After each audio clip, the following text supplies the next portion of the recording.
Fala, pessoal, muito bom dia, muito boa noite, né? Bom dia, boa tarde, para quem depende do horário que você assiste. Cara, eu sou Pedro Monteiro e hoje eu estou recebendo aqui na nosso CIA Live Cast o Ciro Leães. Ciro é auxiliar técnico do Adilson Batista no Londrina. Então, pô, o Ciro hoje é um cara que está no alto rendimento do nosso futebol, está voando aí nesse mercado, é um cara que já tem uma experiência longa em diversos clubes grandes, e clubes pô, de outros países, inclusive, e hoje está também aqui no futebol brasileiro. É um cara que estuda muito, um cara que já é doutor, um cara que está tirando a licenciada, acabou a licenciada da CBF, se eu não me engano.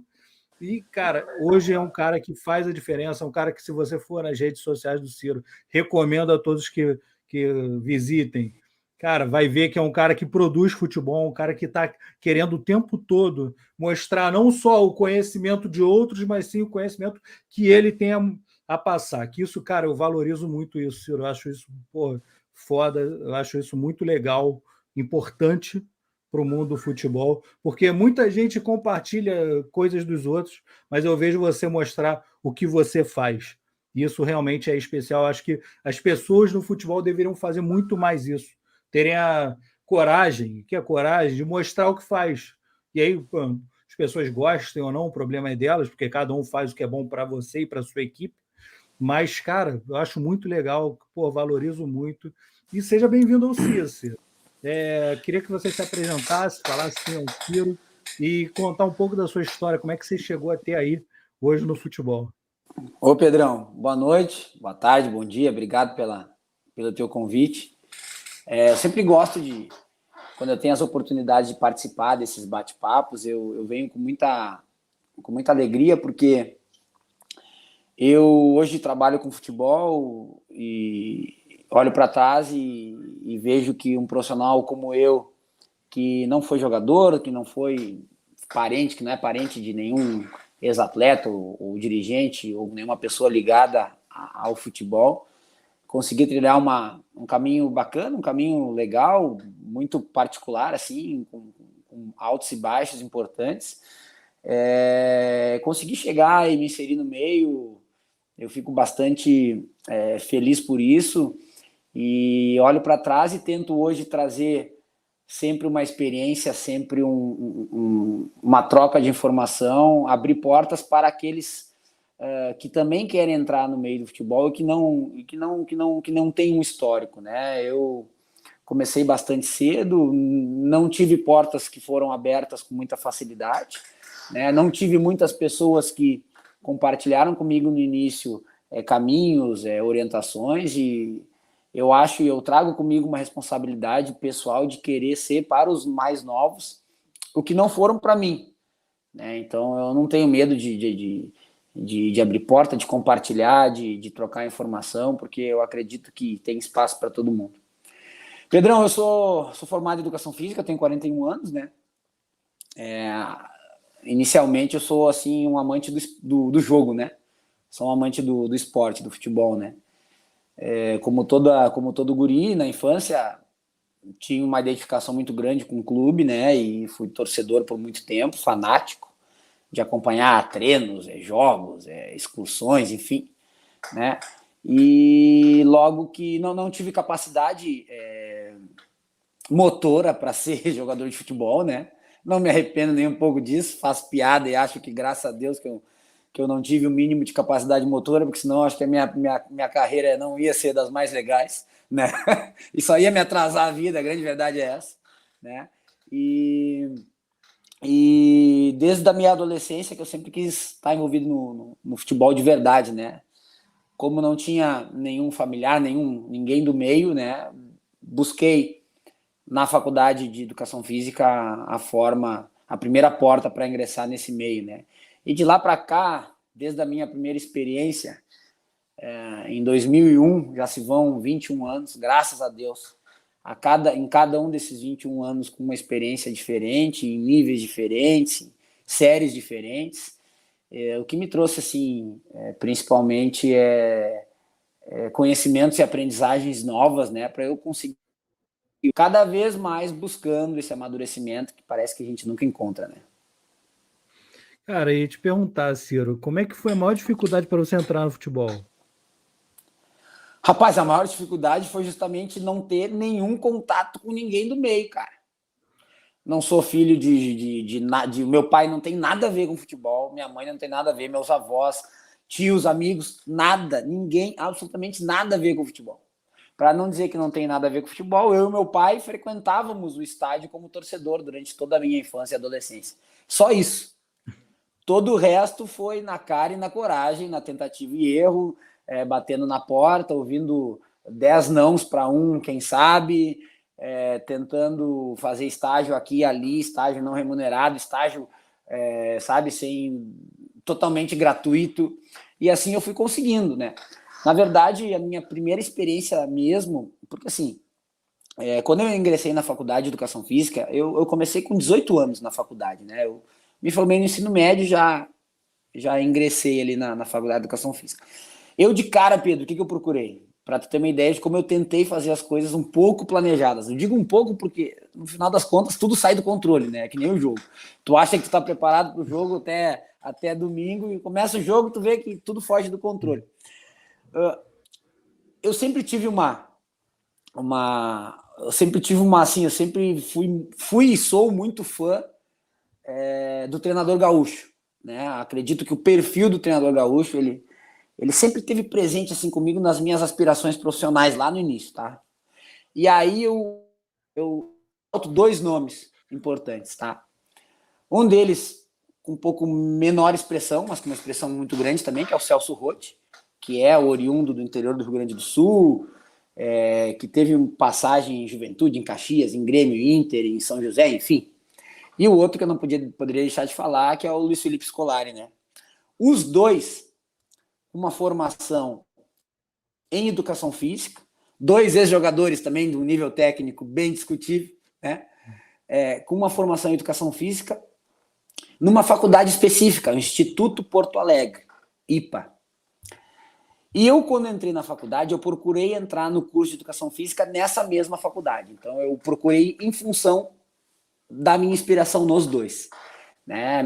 Passei no vestibular do IPA, uma faculdade de educação física tradicional, e ali mesmo, já no primeiro semestre, eu comecei a procurar experiências voluntárias em qualquer escolinha de futebol, futsal, futebol, enfim. E consegui alguns espaços, porque de graça, né? Os caras sempre deixam alguém pegar o cone de graça, né? Saco de bola, aquelas coisas. Né? E eu não precisava, graças a Deus, tinha De graça o pessoal deixa tudo mesmo. Brincadeira. Pode. E aí, para minha surpresa, já no primeiro semestre eu estava estagiando, carregando cone e saco de bola em 1 ou 2 escolinhas de escolas particulares, escolinha de futebol, aquelas que depois da aula o guri vai para lá para ter escolinha. 3, 4 meses depois, como eu estava ali, carregava bem o saco de bola, né? O professor começou a chegar atrasado e eu comecei a poder dar uns aquecimentozinhos. E aí, a gente aproveita brechas de profissionais que talvez, né, não se dediquem tanto. E aí, durante a faculdade, eu também me aproximei muito da equipe de competição da faculdade, né, que disputava ali campeonato estadual, Rio Grande do Sul, brasileiro, enfim. E aí as experiências foram aparecendo. Conhece um professor daqui, te indica para lá. E em 1999, no início de 99, no final de 99, início de 2000, eu estava no início da faculdade, a metade da faculdade, abriu uma vaga para estagiário na escolinha de futebol de campo do Grêmio, tá? Que era lá no Cristal. E eu fui lá me inscrever com o Cristal, também acho que na época, né, recebia, acho que era 87, 89 reais por mês, uma coisa assim, uma coisa que realmente dava para fazer bastante coisa, né? E trabalhava todas as tardes, das 2 às 6, enfim. E eu consegui uma das vagas, né? E eu nunca me esqueço, porque éramos divididos em 3 professores em cada turma com 60, 70 alunos, mais ou menos, 8 ou 9 cones, 3 ou 4 bolas, algo assim. E, cara, nunca me esqueço, na minha primeira aula que eu cheguei lá, os outros 2 professores não foram, cara. Porque tava sozinho na aula. Então, assim, Pedrão, cara, comigo sempre foi assim, velho. na cara e na coragem, velho, na tentativa e no erro. E eu acho que no final das contas, cada experiência dessa foi muito importante. Para tu ver como eu não me esqueço desse primeiro treino que eu dei lá no Cristal, sozinho, com 3 ou 4 bolas para 60 bonecos lá. Então foi bacana, foi legal, e de lá para cá eu tenho conseguido estar sempre aí no mercado. E com calma a gente vai trocando mais ideias sobre isso. Cara, muito legal, Ciro, porque, cara, assim, acaba sendo até uma história parecida com a minha. Sou do Rio, aquela coisa que queria ser treinador de futebol, sabia que não ia jogar futebol, então, pô, o que você quer? Como é que faz para ser treinador? Faz faculdade, pô, de educação física. Aí, beleza, fiz. Isso aí. Treino no UFRJ aqui do Rio, porra, e é onde teve Parreira, Antônio Lopes, Lazzaroni, até o João Santana fez o UFRJ. Então, porra, todos os grandes caras assim famosos aqui do Rio de Janeiro tinham passado por lá. Legal. Acho que o Luxemburgo passou, não sei se o Luxemburgo, não sei. Mas o Parreira, com certeza, o Lazzaroni, o Lopes, essa galera toda passou. E aí, porra, eu, caralho, meu irmão, vou entrar nesse negócio. Aí entrei, pô, eu cheguei, o meu professor de atletismo no primeiro período era fisiologista do Flamengo. Eu, porra, olhei assim, caraca. Aí ele tinha um grupo de estudo de fisiologia, tinha a menor ideia que era fisiologia. Eu, pô, não quero saber, irmão, eu vou, tô dentro, quero participar. E fui, aí segui a vida dentro do futebol. Mas é um negócio muito louco, você vai, cara, o que faz? Ah, porra, faz faculdade de educação física, e entra, aí você vai, começa. E aí o que tiver, você está pegando no início, então o que aparecer, você pega. Não tem jeito. E acho que não tem fórmula, acho que cada pessoa tem seu começo, não tem regra. O cara entrou num grande, o cara entrou na escolinha, o cara entrou não sei aonde, não tem regra, meu irmão. Não tem, fez isso, vai. Não. O que vai dar é teu trabalho, é isso que vai te dar sustentação durante a carreira. E principalmente, né, Pedrão, assim, essas experiências que vão aparecendo na nossa frente, eu acho que principalmente início de carreira, e quem quer entrar nessas portas, eu vejo como fundamental tu experimentar todas elas. Se é por mais tempo, se é por menos tempo, aí é uma avaliação que cada um vai fazer de acordo com a sua também necessidade. Mas eu tinha essa regra para mim, sabe? Eu não dizia não, cara. Cara, se era para ter experiência na escolinha do Grêmio, eu ia. Se era para ter na escolinha do colégio tal, de futsal, eu ia. Se era para ter no projeto social lá na Vila Restinga, uma vez a cada 15 dias eu ia, sabe, com futebol. Então, porque eu sentia que eu precisava acumular minutos de prática, assim, sabe? Minutos de prática. E a gente estava falando da formação da educação física. Quando me formei, eu peguei, pelo menos aqui no Rio Grande do Sul, lá no Rio Grande do Sul, eu fui a última turma formado em licenciatura plena, né? Que foi antes da divisão, né? Licenciatura e bacharelado, né? Então, cara, era uma salada de fruta, assim, né? De disciplinas, né, cara? Eu me lembro que eu tinha disciplina futebol 1 e futebol 2, mas tu somasse a carga horária das duas, acho que não dava 70 horas, eu acho. Então, assim, cara, eu me dediquei muito em tempo extra, sabe? Em acompanhar o meu professor, que para mim é um grande mestre, professor Luiz Afonso Gomes, um grande mestre, um catedrático, assim, de futebol que atua há mais de 30 anos na faculdade, sabe? E ele tinha os projetos dele em escolas públicas, eu também acompanhava no turno da manhã, e sempre falando sobre a interação, a necessidade da interação entre o jogador e o jogo. Desde lá, Pedro, eu sempre fui muito assim apaixonado por tentar entender a interação entre jogador e jogo, sabe? Eu acho que isso é o que sempre me moveu assim, sabe? E aí, cara, quando eu me dei conta, eu já estava na escolinha do Grêmio, já tinha feito alguns meses na escolinha do Grêmio, e aí a escolinha do Inter abriu também vaga, pagava um pouco melhor, aí eu fui selecionado também na escolinha do Inter. Aí nós já estamos falando de final dos anos 2000, início do ano 2001.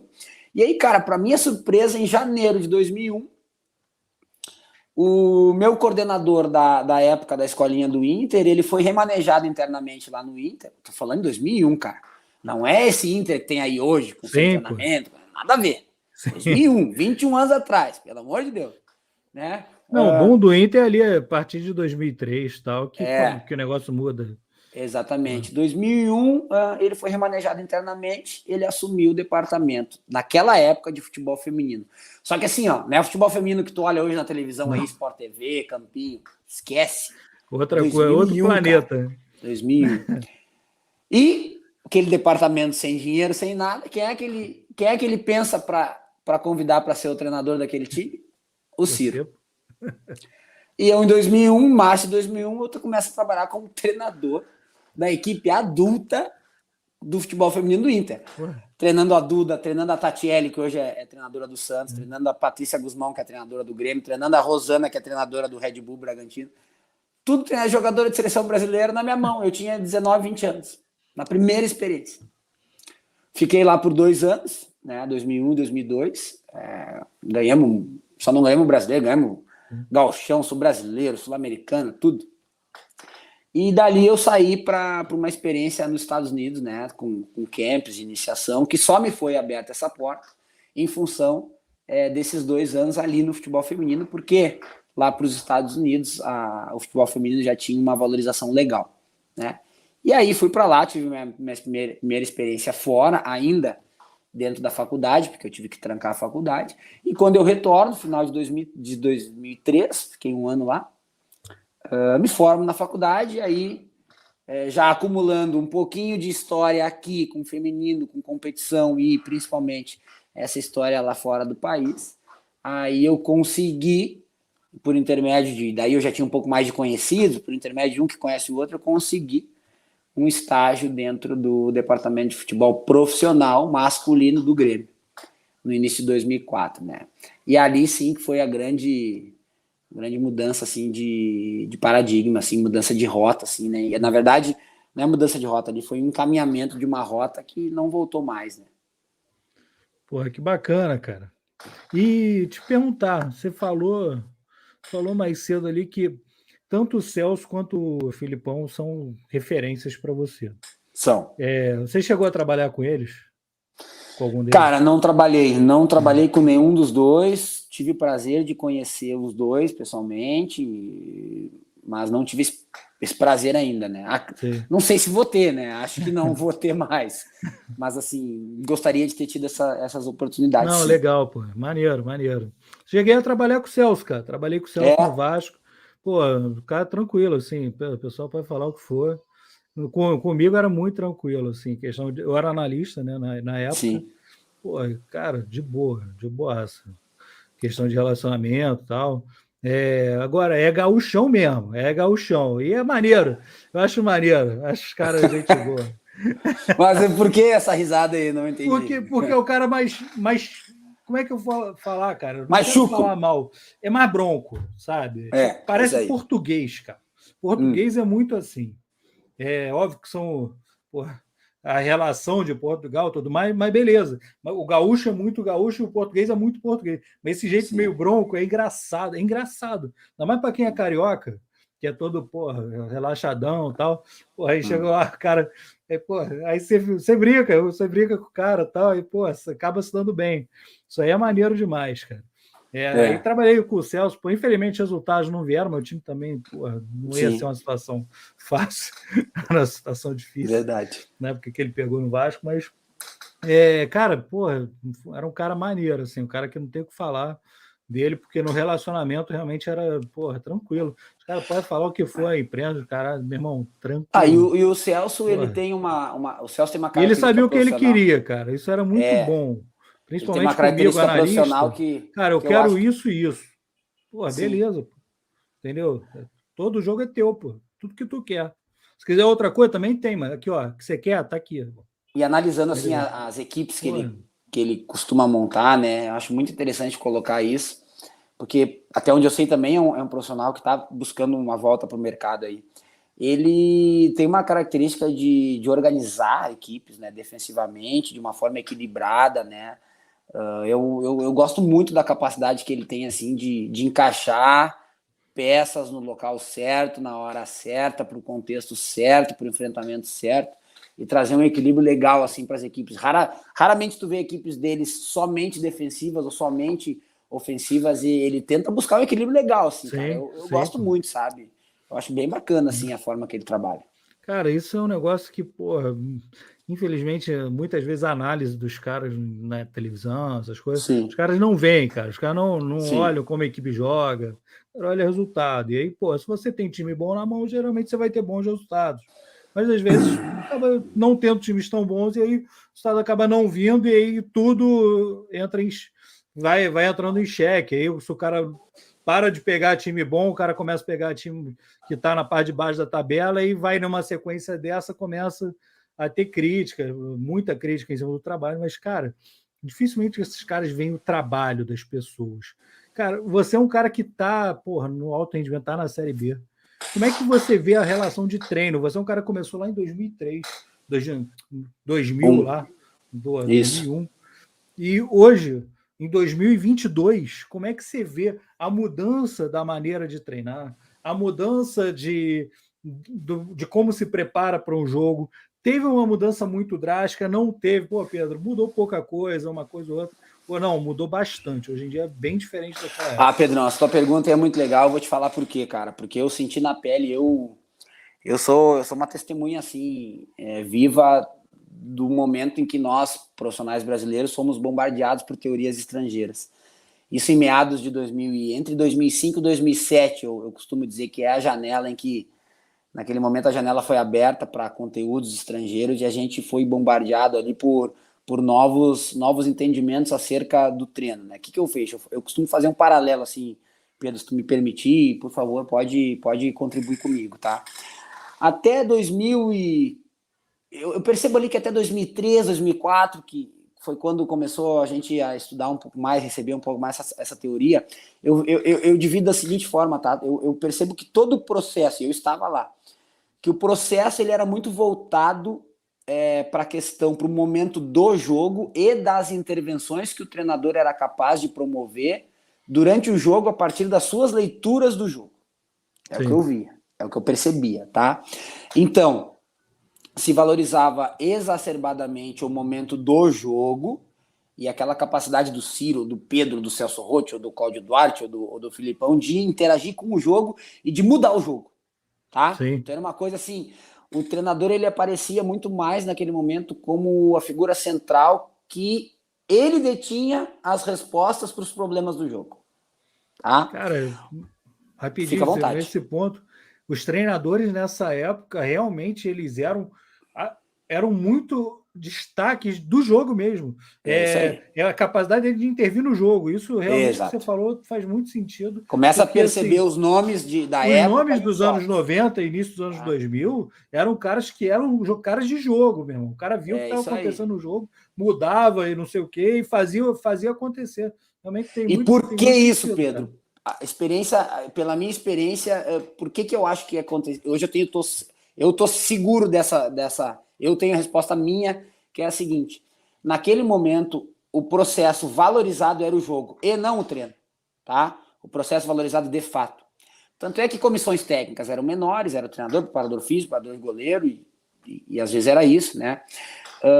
Como é que era dividida a semana de trabalho, tá? Uma semana de trabalho numa representação numa segunda-feira, tinha um volume aeróbico grande, normalmente uma corrida de tênis, ou na pista, ou na rua, né? Na terça-feira se ia para um trabalho de pista, anaeróbico, intervalado, na quarta-feira... Fisicão mais pesado. Na quarta-feira se fazia um enfrentamento, ou um coletivo, ou um ataque-defesa, na quinta-feira se fazia alguma coisa mais de contra-ataque, ou de enfrentamento mais assim, enfrentamento mesmo. Sexta-feira uma questão mais técnica e ferro no jogo. Então, Sim. De fato, o processo de treino, ele não preparava para a interação com as dificuldades do jogo. O processo de treino, ele muito mais trazia para o jogador uma capacidade física de aguentar isso, suportar o jogo, tá? Quando a gente foi bombardeado, cara, pelas teorias estrangeiras, tá? Que num primeiro momento foi um pouco assustador, assim, porque realmente veio uma visão. A primeira coisa que eu me lembro de ouvir, eu estava voltando. Na verdade, onde que eu fui bombardeado? Quando eu fui para os Estados Unidos, em 2003, tá? Lá eu trabalhei com treinadores iugoslavos e holandeses, tá? Lá eu já me senti, assim, absurdamente fora do aquário, tá? Eu vou te dar um pequeno exemplo, tá? Numa conversa informal, saímos para jantar de noite, coisa, vamos falar sobre futebol, tá, e as fases do jogo, como é que é lá no Brasil? E a minha formação, Pedro, era na BTF, que eu vi que tu fez Sim. também, Associação Brasileira de Futebol, 2002, 2003. BTF, falecido Orlando Peçanha, que eu fiz uma amizade muito legal com ele. Formação antigamente era BTF e sindicatos, os sindicatos Exatamente. todos. Mas vamos lá, Ciro, como é que é lá no Brasil? Como é que vocês trabalham lá o jogo? Quantas fases tem o jogo? Ah, cara, lá no jogo, no Brasil, tô falando 2002, 2003, a gente trabalha com 2 momentos, né, cara? O momento que a gente tem a bola e o momento que a gente não tem a bola. 2002. Que era, ó, tinha acabado de sair da BTF, cara. Isso aí, agora eu tô grandão, né? Tem a bola, não tem a bola. Os caras, tá, mas e as outras fases? Eu digo, quais outras? Não, é que a gente já considera aqui, tem a bola, não tem a bola, acabou de recuperar e acabou de perder. Não, mas pelo amor de Deus, quando tu acabou de perder, tu não tem a bola. Quando tu acabou de recuperar, tu tem a bola. Então são só 2 fases. Não, são 4 fases. Estou falando de 21 anos atrás, né? E ali eu comecei a perceber que, pô, tem mais coisa aí do que a gente. Aí eu ganhei deles uma cartilha da KNVB, que é a Associação Holandesa. Cara, o processo de treinamento todo baseado na interação de 4 contra 4. Todo ele. Todo ele baseado no formato de 4 contra 4, com situações inerentes ao jogo transportadas para o 4 contra 4. Isso eu estou falando de 2002, 2003, tá? Aí que comecei a despertar. Bom, voltei para o Brasil com esse tal e a gente começou ali em 2004, 2005, sistêmico, o futebol sistêmico, o treino sistêmico, o treino que considera o jogo, considera o jogador, não consegue dissociar o físico, técnico, tático, tudo é uma coisa só. E a gente, naquele paradigma, acostumado a treinar de um jeito, qual foi a primeira coisa que a gente começou a fazer enlouquecidamente? Minijogo, minijogo, minijogo, minijogo, minijogo, minijogo, minijogo. Só que o minijogo sem um caráter mais aprofundado. Pô, se os caras estão dizendo que a gente tem que considerar tudo uma coisa só, vamos botar os caras a jogar, daí fazer 4 contra 4, 5 contra 5, 6 contra 6. Jogava por jogar. Esse foi nessa época, Ciro, fica à vontade. Aquele livro 1001 Exercícios do Futebol bombava. Eu tenho esse livro. Tá maluco, pô. Se eu não me engano, uma capa amarela, eu acho. Todo mundo tinha. Mil exercícios. O pessoal comprava. Caraca, preciso aprender aqui, pô, esse joguinho, não sei o quê. Cara, e aí, o que aconteceu, cara? Aconteceu que a gente começou a aprender pelo minijogo os caminhos que o minijogo podia te trazer, tá? E aos poucos, então assim, o primeiro, assim, isso foi da noite pro dia, tá? Pá, minijogo. Aí os caras, quem não trabalhava com minijogo era dinossauro. Ó, os caras não fazem minijogo.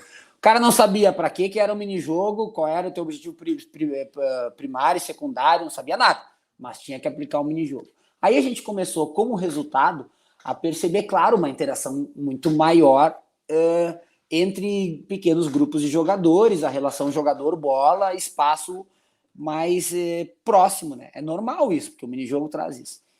E aí a gente, ao meu ver, entrou num gap assim, que durou alguns anos importantes, em que treinadores mais jovens, com oportunidades na base, oriundos de faculdade, começaram a valorizar cada vez mais essa interação do espaço reduzido com pequenas interações de pequenos grupos de jogadores e começaram a abrir mão do trabalho mais analítico de técnica de base fundamental. E aí eu acredito que no Brasil a gente teve um gap muito grande de formação técnica individual de jogadores em função disso, em função dessa nossa incapacidade no primeiro momento de entender teorias sobre o treinamento. E aí, como eu te digo que lá atrás o treinador era a figura do processo e a sua capacidade de intervir no jogo era o que fazia ele ser melhor do que o outro, a gente passou a transitar para um processo que a gente chega hoje, no qual é claro que a interação com o jogo ela ainda é fundamental, o treinador ainda, aquele que tem maior capacidade de ler o jogo e intervir, ele ainda leva vantagem, mas o processo de treino passou a ter uma importância tão grande na preparação da equipe, que hoje eu vejo o treinador muito mais como um facilitador, como um engenheiro que precisa saber onde quer chegar e a partir do seu trabalho nos treinamentos, ele precisa conseguir construir um quebra-cabeça, um caminho com peças diferentes, que lá no final da semana, ou do mês, ou de 3 dias, se encaixe em peças e que no jogo aquele caminho apareça para o seu jogador, sabe? Então, não só mais a intervenção dele no jogo, mas principalmente a capacidade dele de planejar treinos que levem a sua equipe a desempenhar os comportamentos que ele quer no jogo. Então, eu falei um pouco demais agora sobre isso, mas para mim é esse paralelo. Antes o treinador como uma figura central no jogo, Agora o treinador como uma figura importantíssima no planejamento e intervenção de trabalho de treino, para que lá no jogo a gente consiga ter uma fluidez muito maior. Cara, vou te falar, uma das melhores definições que eu já vi, Ciro. De verdade, de alguém que entendeu o que estava acontecendo e entende como está o futebol hoje, essa mudança. Porra, melhor resposta que eu já vi para essa pergunta, cara. Eu pergunto para muita gente esse tipo de coisa, porque me instiga, cara, porque de quando eu comecei para hoje, cara, eu sinto muita diferença do jogo, muita diferença. do treino, pô, dos treinos nem se fala, entendeu? E eu sou um cara meio. Tem minha linha, que é minha, entendeu? Eu criei uma maneira para mim de treino que envolve a minha maneira de pensar o jogo, que é diretamente relacionada a isso. Eu gosto de jogos maiores, não gosto de jogos menores, mas sou eu. Entendo quem, gosta de jogos menores, entendo perfeitamente, porque antes de ser treinador, entendia que, cara, fazer esses jogos tal vai criar interação, dinâmica, e, cria realmente, mas eu para mim, para criar o meu treino, eu senti necessidade de outra coisa. Foi o que aconteceu comigo. Mas, essa mudança de como visualizar o treinador de jogo e o treinador dessa operação toda, que é o treino, que é o jogo, que é gerenciar todo um departamento que é muito grande, que hoje em dia são departamentos gigantes, e muitas vezes os caras não entendem o jogo que o treinador quer, pouca gente entende o jogo que o treinador quer. Com certeza, é verdade. Isso para mim, Ciro, é uma das maiores dificuldades que eu vejo hoje no futebol, que para mim todo mundo devia entender o jogo, independente da área que seja, pode ser o massagista, pode ser o fisioterapeuta, nutricionista, psicólogo, todo mundo tem que entender o jogo, o que o treinador quer, porque isso vai influenciar diretamente o trabalho de todo mundo, entendeu? Isso influencia diretamente. E o que eu vejo assim, Pedrão, por que eu acho que o futebol hoje ele está passando por por um período importante de não é mais um período de adaptação. Algumas adaptações, tu vai entender o que eu estou querendo dizer, foram feitas há alguns anos atrás, que eu acho que agora a gente está começando a colher esses frutos. Eu vou chegar pontualmente, vou falar bem claramente o que eu estou querendo colocar, tá? Eu acredito que treinadores de maior expressão, historicamente no Brasil, com nome maior, com mais idade, com mais experiência, que não tinham, em algum momento sentiram essa necessidade de se reciclar e de melhorar processos de treino, mas treinadores, sim, com uma grande capacidade de leitura de jogo, de elenco e de solucionar problemas do jogo. Eu percebo uma grande tendência já acontecendo de montagem de comissões técnicas diferentes, né, com a presença de perfis diferentes que se somam e agregam, né?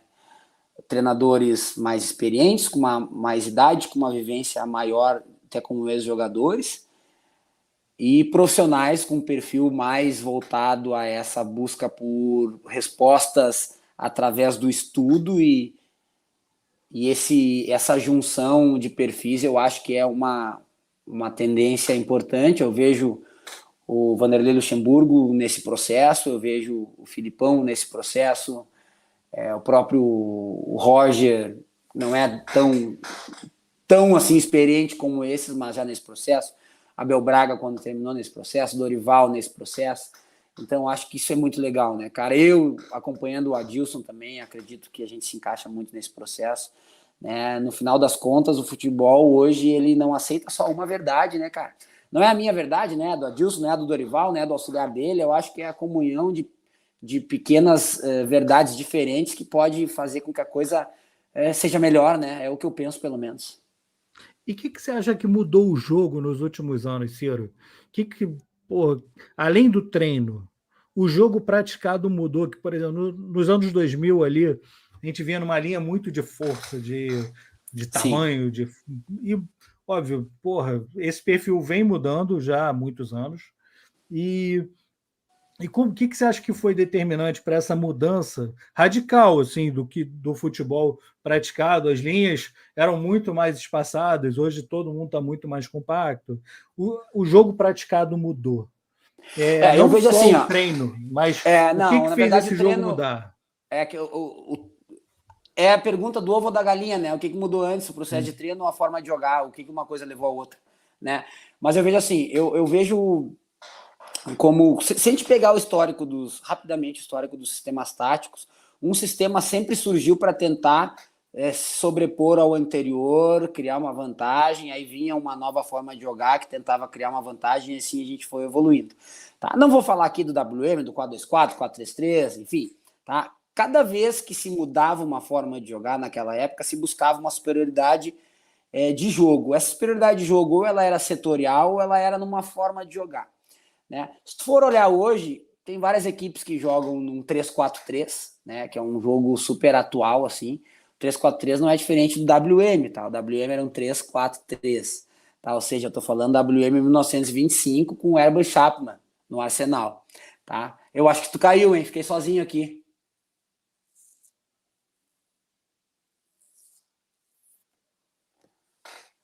Vamos ver se o Pedro tá aí.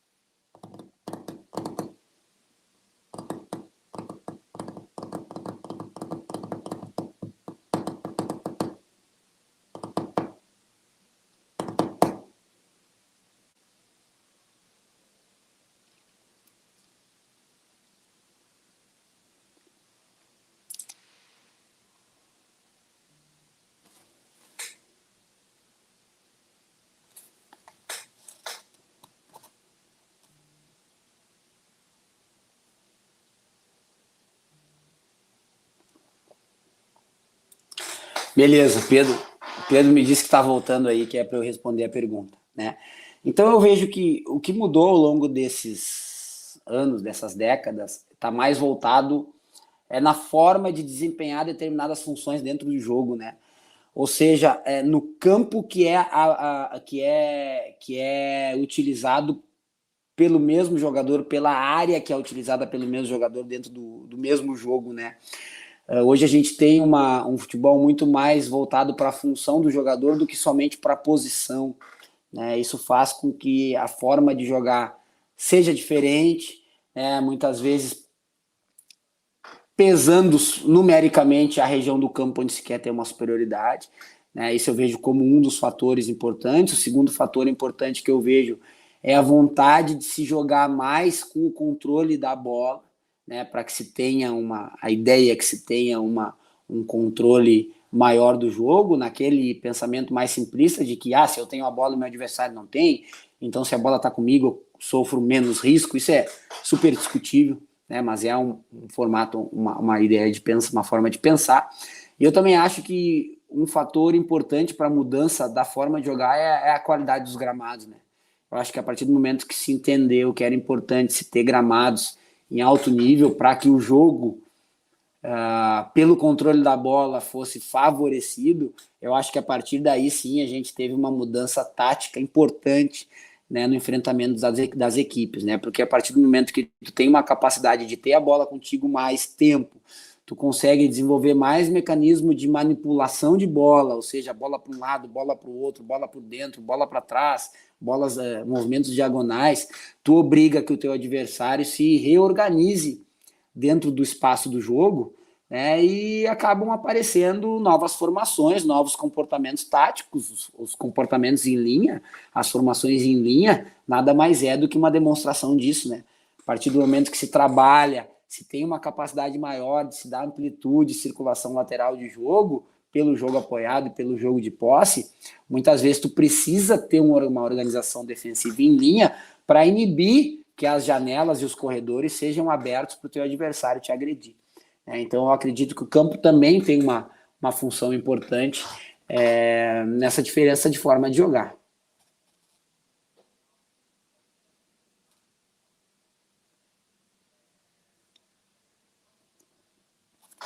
Esperar o Pedro voltar. O Pedro está voltando aí.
Voltou. Não gostou da resposta, pô? Ei, pô.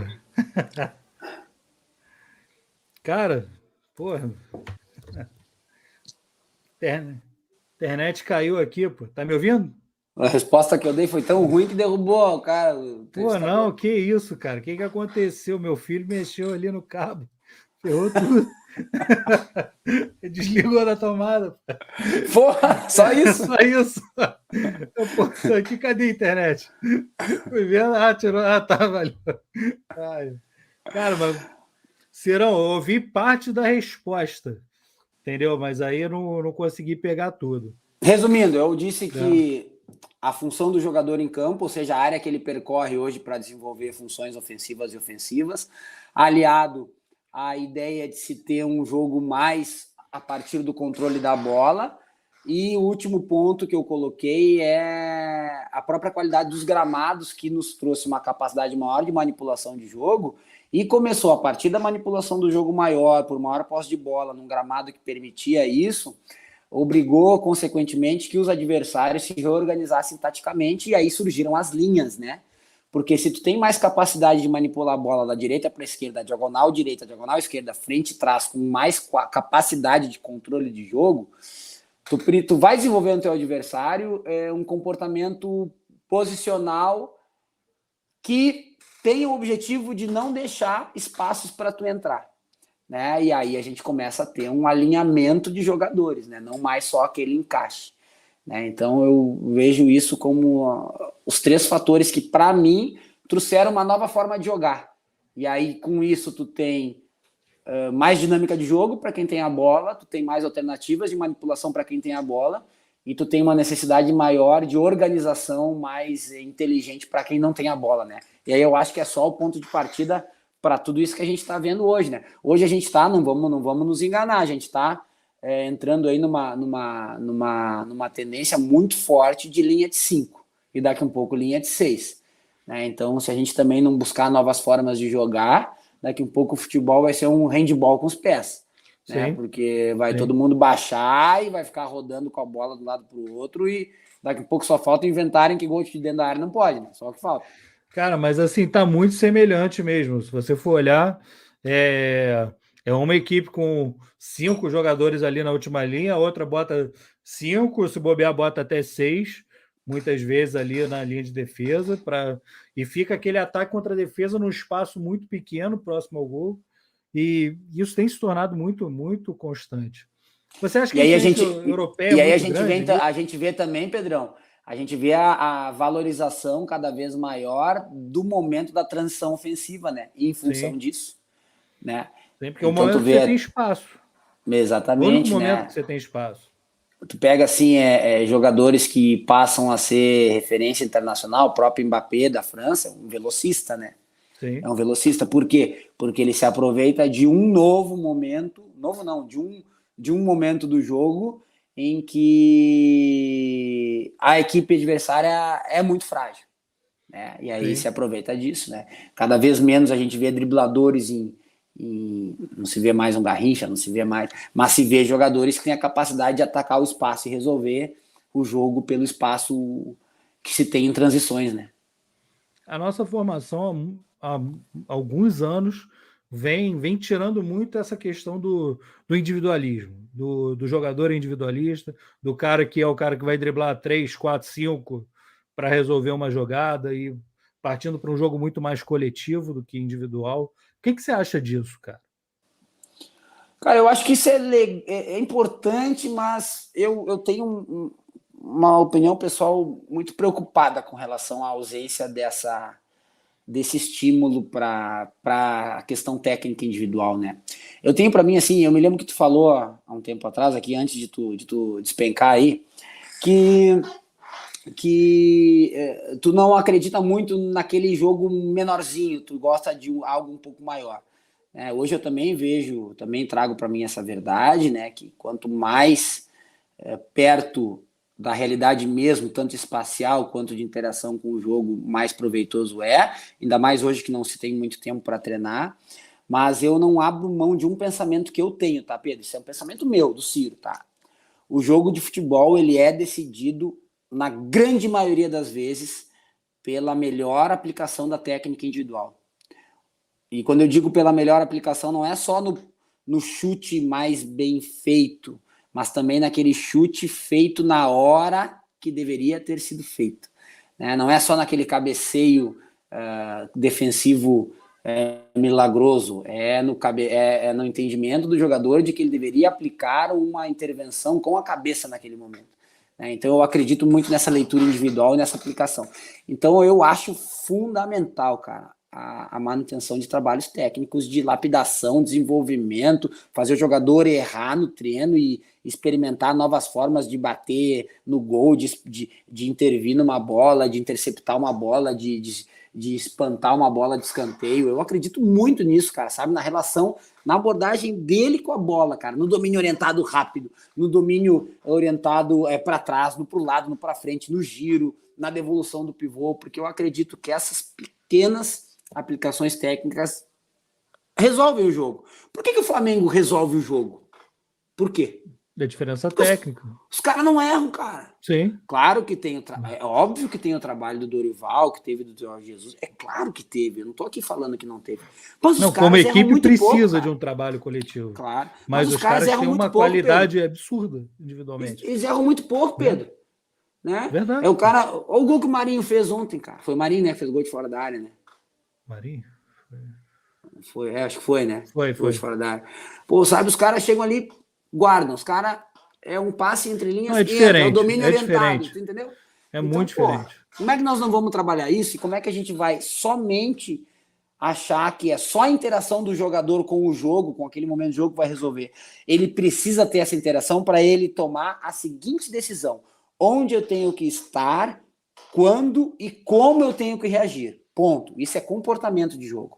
Agora, cara, quando tu tem a bola contigo, tu precisa ter a aplicação técnica correta, cara.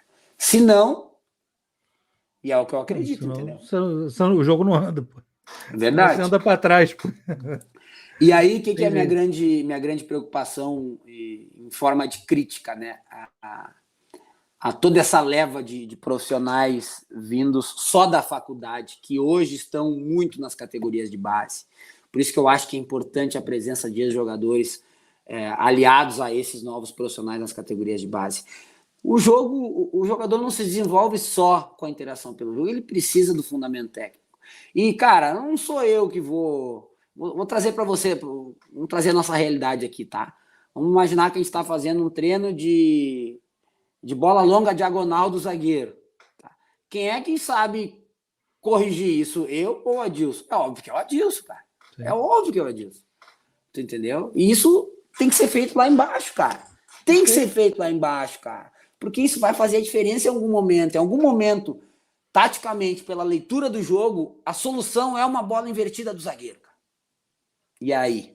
E se tu não tem uma correção, se não tem uma abordagem correta, se tu não teve um tutor, um professor que tu conseguiu te espelhar, que o cara foi muito bom naquilo. Não é só tu tem que bater com a bola assim, inclinar o corpo. Não, o cara chega ali, é assim, meu filho. Pá, a bola vai lá, pô.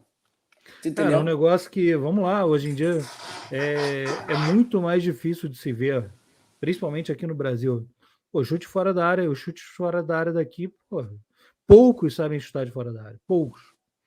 A maioria, pô, o chute é muito fraco, é um chute ridículo. Entendeu? Você olha isso, pô, é treino, cara. Se você não treinar isso, você não vai saber fazer. Exatamente. Entendeu?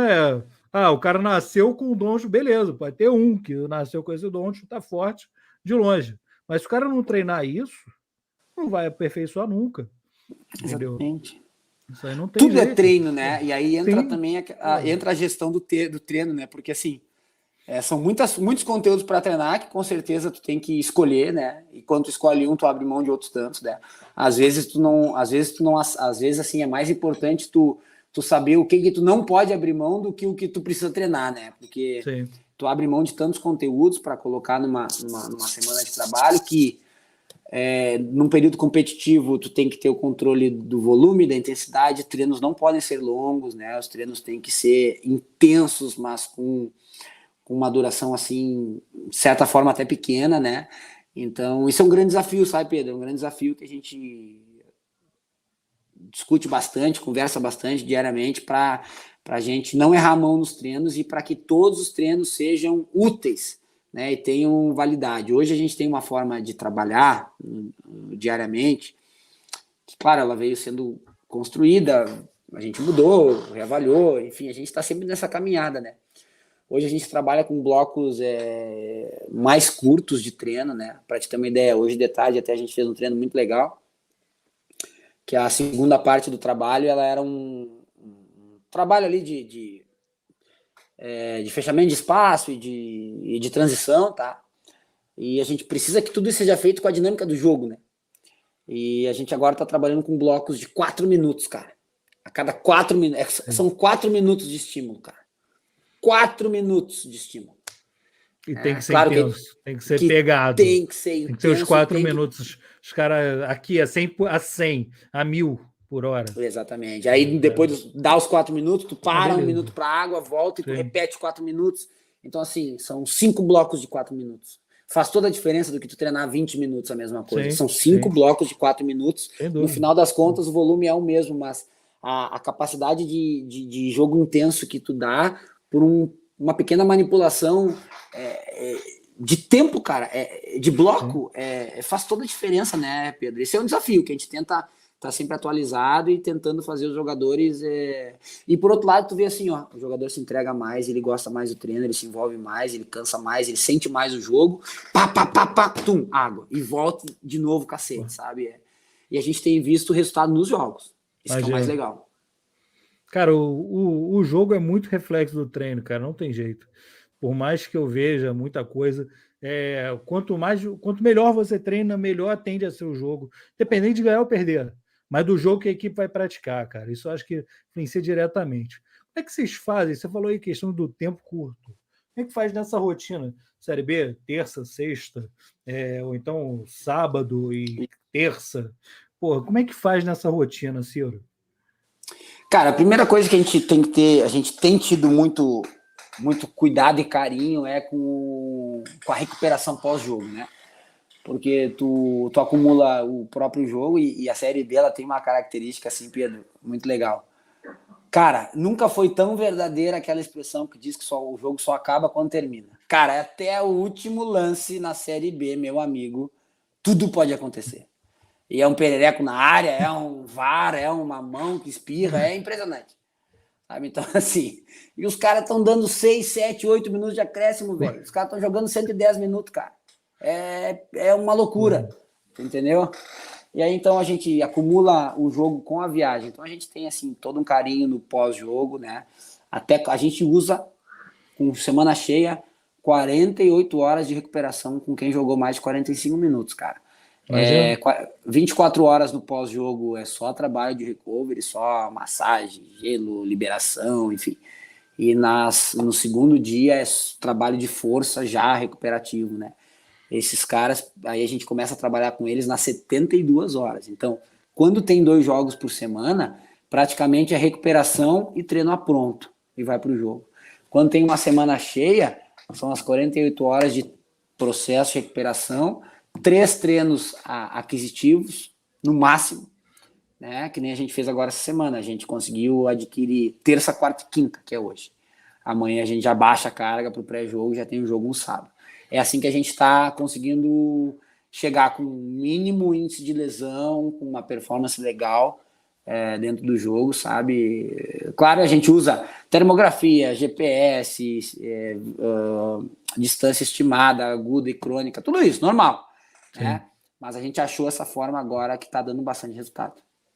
E nesse ponto, Ciro, como que você vê as linhas alternativas de treinamento, sem ser, óbvio, treinamento de campo, mas questão de vídeo, questão de você sentar com o jogador para mostrar o que está legal, o que não está, da equipe, do adversário. Como vocês trabalham essa parte, não só da análise de desempenho, mas do trabalho do pós-jogo e pré-jogo, entre um e outro, cara, nesse período? Pedro, a gente usa bastante, tá? A gente usa bastante trabalho com vídeo, tá? Principalmente voltado...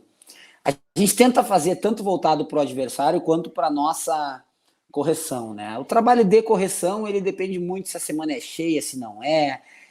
como é que foi o impacto do jogo, enfim, o trabalho de correção, ele, além de ser um trabalho técnico, objetivo, ele também traz uma questão que pode impactar no comportamental, que tem que ser analisada com muito cuidado, tá? Que entra na gestão de grupo, de elenco, né? Agora, o trabalho pré-jogo, durante toda a semana, a gente vai trabalhando questões de bola parada, a gente pega comportamentos padrões dos adversários, né? A gente estuda mais do que os adversários, a gente tem estudado o perfil do treinador, porque hoje em dia, com essa loucura de troca de treinador toda hora, não basta a gente só conhecer o time adversário, a gente tem que conhecer o comandante adversário. Como é que foram os últimos trabalhos dele, qual é o perfil, é linha alta, é linha baixa, é conservador, é pressão alta, tudo isso aí. Né? Porque o treinador tende a trazer a identidade dele, não tem jeito. Isso aí, ele cara. Leva, entende? Então, tudo trabalhado em vídeo. Aí a gente trabalha assim, a gente faz um vídeo relatório, além disso a gente trabalha momentos diferentes do jogo, em clipes pequenos, pouca duração. A gente foca no que a gente quer mostrar. Nós queremos mostrar o comportamento de bloco baixo quando tá ganhando, sei lá tá? De tal adversário. Então 2 minutos e meio, 3 minutos só daquilo, cara. Pá, pá, pá, pá, pá. Viram? Entenderam? Faz sentido o que a gente está falando? Deu para visualizar? Pá, vai pro treino. Hoje a gente vai desenvolver tal coisa por causa disso. Pá, pá, pá, pá, pá. É assim que a gente tenta fazer, né? Dá trabalho, viu? Dá trabalho, Pedro. Dá. Isso eu sei que dá. Mas o analista ali com o vídeo, que vídeo é foda, meu irmão. Demora. Demora, tudo demora com vídeo. É fogo. E quando o analista. Dá um lancezinho ali, 2 minutinhos. Tá 2 minutinhos, leva 3 horas. E aí tu apresenta os 2 minutinhos. Aí tu apresenta os 2 minutinhos e o treinador diz: não gostei, não ficou bom. Não. Valeu. Valeu. É isso aí, nego. Faz parte, né, velho? Faz parte. Ainda mais nessa rotina muito louca de um jogo em cima do outro. Irmão, as coisas vão passando. Tipo, cara, 5 jogos atrás parece que foi ano passado, de tanto tempo que foi. Foi há 2 semanas, 3 semanas, entendeu? Futebol profissional, essa rotina é muito louca. É bem maluca mesmo. E nesse ponto também, como é que vocês fazem com os jogadores que não têm a minutagem de jogo, os caras que estão jogando menos? Porque, esse cara tem pouca minutagem. Como é que é a questão de treino para ele, de intensidade, tudo? Como é que vocês fazem? Uma parte física, uma parte... Não, é campo, Não, isso? é tudo campo, cara. O nosso trabalho, hoje, na nossa metodologia aqui, o trabalho físico específico, ele é só o trabalho de força funcional, tá? O resto, cara, é tudo atrelado à bola, tá? Velocidade, tudo que tu pode imaginar, tá? Sim. O que a gente faz? Como eu te falei que a gente tá dedicando um tempo considerável para recuperação pós-jogo, de 48 horas, esses 2 treinos, o pau come com quem não jogou, tá? De intensidade e de volume, principalmente nas 24 horas pós-jogo, pau come.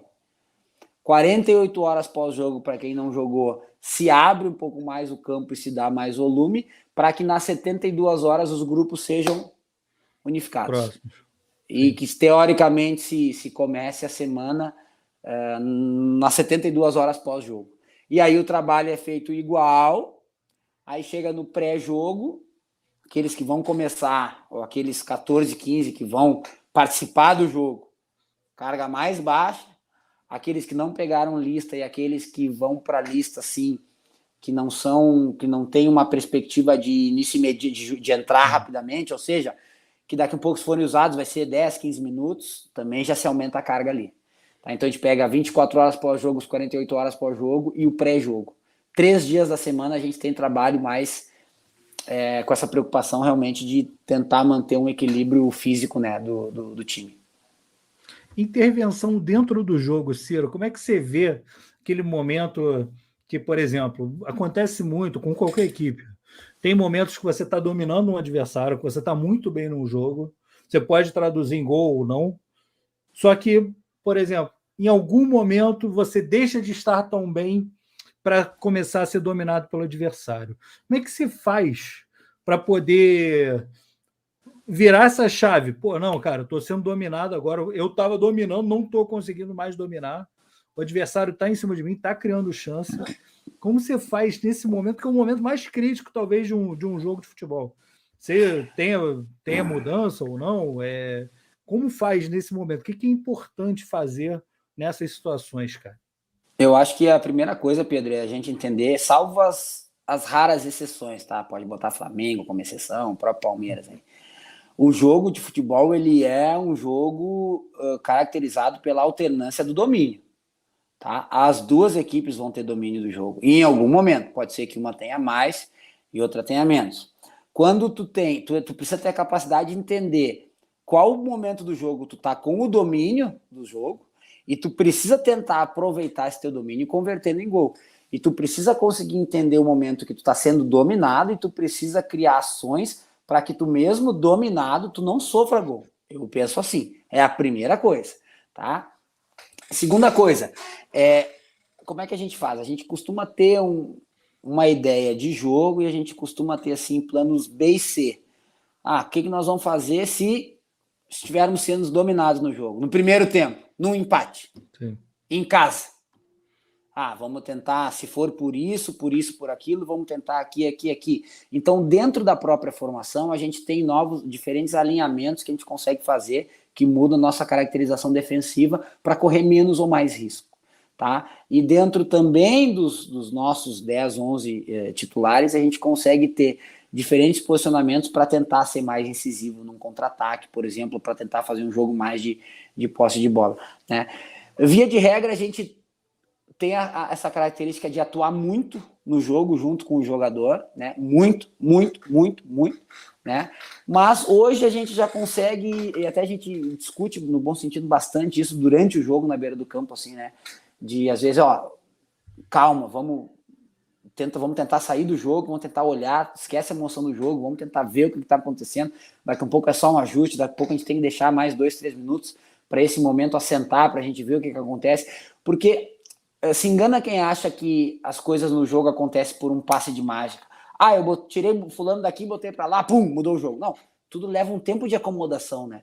O cara se acomoda, o adversário se acomoda àquele novo enfrentamento, e às vezes, Pedrão, tu tá no melhor posicionamento, tu tá com o melhor dos comportamentos táticos coletivos, mas o teu time começa individualmente a ter mais derrotas do que vitória, pessoal. Isso acontece, né? Então, tu tem que conseguir entender o porquê que naquele momento tu tá sendo dominado. Bom, eu tô sendo dominado porque eu não tô conseguindo alinhar uma marcação e os caras estão levando vantagem em determinado espaço. Ou, não, eu tô conseguindo, mas na hora da imposição física, eu não estou conseguindo ter vitória pessoal. Isso também acontece, né? Ou estou tendo a vitória pessoal, mas na hora da aplicação técnica, estamos errando muito passe.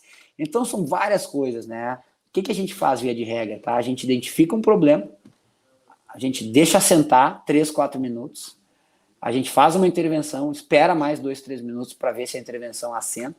E a nossa intervenção, às vezes, é assim, fulano de tal, quando a bola estiver por lá, ao invés de fechar aqui, já espera um pouco mais aqui, porque o outro tá aproveitando esse espaço. Cara, são detalhes assim, que passam muito desapercebido por quem vê o jogo, tá? Por quem comenta, então nem se fala. Por quem comenta, nem se fala, tá? Por quem narra, então, menos, tá? Mas que faz a diferença, entendeu? Faz a diferença. Sim. E vamos lá, nessa questão ainda do jogo, como que você vê o entendimento dos jogadores hoje em relação ao que é passado? O entendimento é muito grande, o entendimento, Pedro, os caras ainda precisam se aperfeiçoar em algumas coisas. Os recursos que os jogadores utilizam. Hoje tem muito jogador fazendo análise individual por fora do clube, entendeu? Como é que você vê essas coisas? Como é que você vê como o jogador está se preparando para os jogos, para as competições e tudo mais? Cara, eu acho que esse movimento ele é legal. Acho que o jogador cada vez mais busca mais informação. Acho que, obviamente, não é a totalidade deles. Não sei se dizer se é a maioria ou não, mas que a gente vê muito mais jogadores já, por exemplo, chegando numa preleção ou numa conversa de concentração com muito mais informação do que se tinha sobre o jogo, sim. Os goleiros, nem se fala, né? Os goleiros estudam muito, né? Jogadores de linha ainda não tanto quanto os goleiros, mas muitos já buscam informação. Mas eu acredito que Eles não olham também tantos jogos, né? Nem se compara o número de jogos que eles olham com o número de jogos que uma comissão técnica olha para preparar o jogo. Eu ainda acho que aqui no Brasil a gente tem uma forçação de barra sobre essa nossa cultura do futebol mais intuitivo, tá? Que deixa tudo para resolver no jogo. Eu não acredito nisso. Eu não acredito nisso. E aí eu fico preocupado quando eu vejo treinadores assim que são renomados, cara, que são importantes, são ícones aí, falando que o jogo ofensivo é intuitivo. Não, só um pouquinho, meu amigo, só um pouquinho. O jogo ofensivo é intuitivo. A coisa mais difícil que tem é tu botar a bola dentro daquele retângulo, tá? Não, e os caras, todo mundo pensar parecido, né? Difícil pra caramba. Aí na hora que o mais difícil do jogo é isso, e é o objetivo maior. Aí para isso tu vai deixar a intuição do jogador decidir. Só um pouquinho. O jogo não. O jogo intuitivo, ele não é mais intuitivo. Né? O jogo ele é direcionado, ele é estudado, e que muitas vezes ele é decidido por habilidades individuais ou de pequenos grupos. Agora, de intuição, Pedro, faz tempo que o jogo não é intuitivo mais, sabe? Pelo menos eu não sei o que tu pensa sobre isso. Cara, eu não acredito mais. Tudo é treinado, tudo é planejado, tudo é discutido. O jogador, ainda mais quem está no alto rendimento, o cara vive todo dia exigências, não só táticas, mas exigências gerais em cima dele de vai jogar contra não sei quem, vai jogar de determinada maneira, o cara joga numa posição, o cara joga em outra, o cara é bombardeado de informação, seja informação dele, da comissão, de não sei o quê, para poder entrar em campo e resolver. E assim, ele vai resolver baseado no que ele está treinando, no que é o dia a dia, do que o treinador pede, porque se ele não fizer o que o treinador pede, ele vai sair, pô. Então, não é intuitivo. Beleza. Se o cara não passa... O que acontece muitas vezes? Eu vejo que muitos caras simplesmente não passam informação para o jogador. Faz aí. E aí realmente vai ser... Pode ser qualquer coisa. Se o jogador foi bom, a tendência de fazer coisas boas é melhor do que se não for, mas é muito aleatório. O cara deixa o jogo totalmente aleatório. E nessa aleatoriedade, você tende a ir mal, porque geralmente você está enfrentando equipes bem organizadas. O nível competitivo é muito alto, muito alto. Seja da equipe mais fraca e a equipe mais forte de um campeonato. A diferença é muito pequena entre as 20 equipes de qualquer campeonato de alto nível aqui no Brasil. Então, porra. Cara, hoje tu vai para um confronto... Não dá para você ficar aleatório. Faz aí, pô. Dá nele que ele resolve. Cara, hoje, por exemplo, tu vai para um jogo, o teu lateral direito, ele sabe, ele conhece, a gente passa, por exemplo, que ele sabe qual o extrema que ele vai encontrar, qual a característica do extrema, se o extrema dribla para dentro, se dribla para o fundo, se ele se ele cruza com a direita da linha de fundo, ou se ele cruza da intermediária, sabe tudo, cara. Sabe onde estão os espaços que ele vai ter que atacar. Sabe tudo, sabe tudo, cara. O cara sabe o que vai acontecer no jogo. Até porque padrão é um negócio que é difícil do cara tirar. De um jogo para o outro mudou uma coisa, outra, que é questão de estratégia que pode mudar, mas o padrão, os comportamentos gerais, não muda. Não muda. Então, se o cara está estudando lá 3, 4, 5 jogos de um adversário, que ele tem de informação do que o outro jogador faz, do que a equipe faz, o cara tem muita informação. O cara sabe como o cara vai jogar.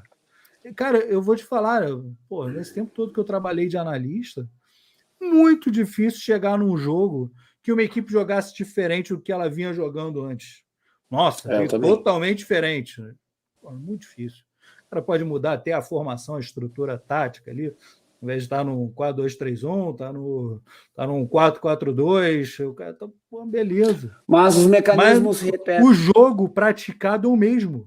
O jogo praticado é o mesmo, porque o cara não tem como mudar isso de um dia para o outro. Não tem como. É verdade, concordo contigo. O hábito, não tem o cara mudar o hábito de um dia para o outro. Não tem como. O cara mude o time inteiro. Mudei os 11. Cheguei com 11 jogadores diferentes. Beleza, outro time. Mas, não é assim. É isso aí. Entendeu? Mas esse é o mais legal do futebol, né, cara? Porque a informação, ela veio para nos ajudar, com certeza, né? Mas se a gente não tem cuidado com ela vem para nos atrapalhar também, cara. Porque é muita informação. Nossa. Tu tem que saber o que tu quer. É muita. Tu tem que saber o que faz sentido para ti, nem sempre é muito qualificada também, Ciro, assim. Principalmente se for pegar informação esses, não vou chamar de software, mas esses sites, esses locais que prezam por dar informações, por dar estatísticas e por dar muita. Cara, os caras dão muita coisa e não dão nada. Entendeu? O cara tem que ter uma análise própria, tem que ter uma linha de trabalho, entendeu? Seja do clube, seja do treinador, da comissão, seja quem for, mas o cara tem que ter uma linha própria, porque não dá para ir na. Pô, o cara pega um relatório de Instat, tem 30 páginas de relatório de jogo que não diz nada, que não diz absolutamente nada. Um monte de pecinha ali, o cara correu. Pô, irmão, isso não fala, isso não traduz o jogo não é isso. Entendeu? Se eu pegar aquele relatório, como é que o cara joga? Não diz como o cara. Não diz nada. Não diz nada. Não, diz nada. Um monte de número. Beleza, tem um monte de número. Agora, o jogo, o impacto das ações do jogo. Que tipo de ação o cara. Não tem. Porra. Entendeu? Aí você tem que fazer a sua linha de trabalho, sua metodologia de análise coletiva, individual, seja como for. Mas, cara, esses sites que dão muita informação, fora aquelas informações que, porra, de televisão, né? Que, tipo, o cara chega, a posse de bola. Posse de bola, irmão. Porra. 43, porra, sabe? Foi daí, cara. Eu dominei o jogo? Não sei, pô. Porque teve mais posse de bola? Não necessariamente, pô. O cara pode ter mais Primeiro a bola, que esses zagueiro números... pro lateral, pro zagueiro, pro volante, e não agrediu. Esses não criou números chance, estatísticos não criou nada, aí, eles caem por terra no jogo, pô. Eles caem por terra primeiro pelo seguinte: ninguém conhece antes do jogo a estratégia que a equipe quer colocar em jogo. Não. Ninguém conhece. Só a comissão, pô. E os jogadores tal. Assim, né? Então, por exemplo, a comissão vai preparada para o jogo, vai sabendo se vai ter menos posse, vai sabendo se vai ter mais posse, vai sabendo se vai atacar mais pela direita, mais pela esquerda ou mais pelo centro. Nós sabemos. Agora, quem está fora? Mas o fulano de tal tá chamando o time para trás. Não, mas só um pouquinho, a estratégia era bloco baixo mesmo, era induzir para pegar nas costas. Ô, Ciro, o cara que vai jogar por uma bola, ele realmente não vai ter a bola, pô. Exatamente. É uma escolha dele. Exatamente. Entendeu? E aí, o cara criou 30 chances de gol e não fez o gol. É a proposta, foi a proposta do cara. Entendeu? Vou ficar aqui atrás. Aí ele tem que ter o mérito de evitar as chances de gol, de dificultar as oportunidades do adversário. Entendeu? Agora, isso não quer dizer que foi bom, foi a proposta dele, a estratégia dele. No final, o resultado é o mais importante, óbvio. Óbvio. A gente ainda tem essa mas você sabe, porra, que se o cara tá jogando bem, tá jogando mal no que você quer. Entendeu? Mesmo o cara que, o cara tá dominando, tá criando 600 chances de gol. Cria 600 chances de gol, mas quantas realmente perigosas? Entendeu? Você teve o volume, o cara teve 70% de posse de bola, o cara teve 30 chances de gol, o adversário teve 3. Mas e aí, quantas chances realmente de perigo você levou ao adversário? Como você levou essas chances? Entendeu? Foi bola cruzada na área de disputa. Você achou muito passe por dentro? Não sei, cara. Entendeu? Mas o impacto no jogo, você tem que analisar essas coisas. Você tem que analisar. Aí as coisas têm pesos diferentes, Ciro. Negócio que, eu sempre fiz muito, principalmente lá no Vasco, a gente dava pesos diferentes para as ações. Uma ação não é igual a outra. Não é porque o cara chutou uma bola no meio do gol que isso é bom. O cara finalizou em gol. Aí o cara deu um chute forte, perigoso pra caramba, raspando a trave. Estou para fora. Que porra de análise é essa, cara? Foda-se, eu estou para fora. Estou bem, pô. Essa foi uma chance perigosa, uma chance boa. A outra chance que o cara chuta fofinho no meio do gol não é boa, pô. Entendeu? Então são coisas diferentes que, cara, o mundo não oferece isso para você. Você tem que buscar. O clube tem que buscar, os profissionais, por aí vai. Então é um negócio que eu vejo muito no futebol que, é super valorizado o que as pessoas vêm divulgando aí nas coisas, mas realmente o trabalho principal é de quem está ali no dia a dia. Nesse ponto de analisar, de entender, não sei o quê, é quem está ali, cara. Não tem jeito. Não vejo nada por aí, fora de quem está dentro do processo, que seja melhor do que quem está ali. Não vejo, de verdade. Não sei o que você acha nesse ponto. Eu também acho, cara. uma preparação para um jogo, ela envolve, vou falar da gente aqui, nós assistimos no mínimo 4 jogos em minutagem, assim, do adversário, sabe? No mínimo. 4 é bastante coisa, cara. E não Tem muita informação aí. E não são nem jogos completos, né? Eu digo em minutagem, né? São fragmentos de jogos que repetem comportamentos, coisa e tal. E se assiste, se reassiste, se pensa estratégia em cima daquilo, se transporta para aquela forma que se viu, a forma de jogar da nossa equipe, se vê onde é que se vai ter mais facilidade, menos facilidade. É muito estudo em cima do jogo, cara. E aí, tu escutar de pessoas que não veem o dia a dia, não conhecem o adversário que tu vai jogar. Não conhecem o adversário que tu vai jogar. E conhecer o adversário não é saber a escalação, não. Não é saber o nome do goleiro, que é o mais famoso. Saber o que o cara faz, como é que ele joga? O que eles fazem no jogo? Qual é o momento mais forte deles? Só isso. Forte, fraco. Só isso. Marca alto ou marca baixo? Só isso, sabe? Sim. Então, assim, aí fazer análises muito vagas, muito vazias, né? Porque não sei. Análise de foto, análise de foto é fantástica. Cara, sabe? Então, assim, tem que se blindar, tem que ter convicção no que faz, tem que ir a partir do estudo das imagens, tem que ter nós temos que criar uma verdade que faça sentido para nós e que a gente possa sedimentar um trabalho a partir daquela verdade. E também tem que torcer, entre aspas, para que aquela verdade se reproduza no jogo, né? Porque às vezes acontece daí o treinador mudou ali 2 ou 3, o cara joga um 4-3-3, mas o cara mudou os 3 no meio, tava os 3 machucados, mudou os 3 no meio, muda a dinâmica. Então o espaço onde tinha já não tem mais, um que não encurtava tanto agora encurta, ou agora estão em linha, não estão mais na individual, muda, mesmo no 4-3-3, então, muda. E aí tu tem que também ter essa capacidade de, na hora do jogo, fazer essa leitura, que é o mais difícil, né? Fazer a leitura. Outra coisa que não é, que as pessoas não comentam muito, mas que é uma habilidade bastante interessante, é de tu conseguir fazer leitura tática no nível do jogo. Sim. No chão, no nível do jogo, é outra coisa, não é lá de cima, ali. Digo mais, Ciro, o cara, principalmente o treinador, que é a principal figura, é o cara conseguir ter atenção grande com os 2 times. Porque muitas vezes o cara vai estar focado no time dele, que é natural. Tem razão. Que é natural, o cara vai estar olhando o time dele, meu time não está fazendo isso que eu queria que fizesse, não sei o quê. E aí, às vezes, não está olhando o que o adversário está fazendo, ou deixando de fazer, entendeu? Para explorar. Então, isso não é fácil, isso é um negócio difícil.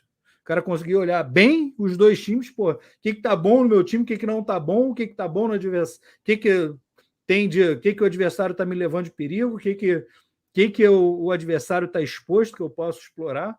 Então, essa visão, e ali de baixo, o cara tem que... acho que o cara só adquire vivendo aquilo ali, experimentando. O cara, uns têm mais facilidade que outros, naturalmente, mas o cara só adquire isso estando ali. Se o cara não estiver ali, o cara não adquire. O cara que vê de cima, de televisão e tudo mais, e está ali, é diferente, é totalmente diferente. E outra, né? E tu tem que conseguir fazer essa leitura te mantendo comportamentalmente longe do jogo, porque tu também não pode estar no calor do jogo, porque tu mergulhado no calor do jogo, tu também diminui a tua capacidade de análise crítica. Perfeito. Então é todo um somatório, e aí eu acho que a figura do auxiliar, se bem organizada junto com o treinador, assim, ou seja, vamos pro jogo, dá uma olhada nisso para mim, coisa e tal, e o auxiliar não entrar na pilha de auxiliar que quer brigar, que quer esconder bola, que quer não sei o quê, quer gritar mais alto que os outros, de conseguir entregar para o treinador aquilo que ele não enxerga, que ele não é que o treinador, não é entregar para o treinador aquilo que ele não enxerga, é de conseguir se colocar comportamentalmente num cenário diferente do jogo, para enxergar. E comentar com o cara, tá acontecendo isso, você pode explorar isso, tem espaço ali, não sei o quê, entendeu? É você estar ali, eu acho que é o melhor papel do auxiliar. Nessa questão, Ciro, de como auxiliar não só um treinador consagrado, mas como se colocar, você é um cara que já foi treinador muitas vezes e hoje está de auxiliar, como você se colocar nessa função, qual a diferença de você ser o principal e você ser o auxiliar? Como é a diferença de trabalho realmente e de relacionamento, de tudo, de tato com o treinador? Como funciona tudo isso? Pedro, assim, eu vou te falar que isso depende muito. A primeira coisa, tá? Eu, de cara já quero falar. Quem está exercendo a função de auxiliar tem que ter muita clareza de que o auxiliar ele não é o protagonista. Ele é um coadjuvante e que não é menos importante. Aliás, é menos importante, mas não é que não tem importância por ser um coadjuvante.